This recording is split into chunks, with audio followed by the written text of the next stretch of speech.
yung lagi inano yung beat. Ano? Osa. Yung lagi hinahagis sa mga motor. Oo. Ano ka rin na? Ay, bungi. Yung lagi hinahagis sa motor, pati din na balibag. Si Osa. Hindi ka malipad mo. Ah, yung Bakla yun eh. Yung bakla yung bungi eh. pamo. Yung pango. Big time na din ngayon eh, no? Galing nga rin nilang gumawa ng ano kasi ibabaksak mo nga naman yung beat, eh clearance lang naman ano dun eh. Tapos maraming re-react. Mga basya na, oh, sayo naman yung motor. Yun lang naman yung binabaksak niya. Yun naman yung binabaksak. Bit lang. Oo. Okay, yung gagawin, tapos aalisan lang. Entry pa siya.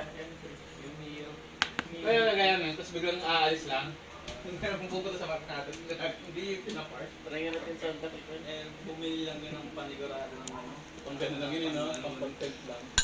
Kasi isipin lang naman nila, clearance lang yun eh. Finish na? Sira rin pa rin, isang libo Hala, lang. Ano na agad yun. Pag tinanong Hinilaw. siguro na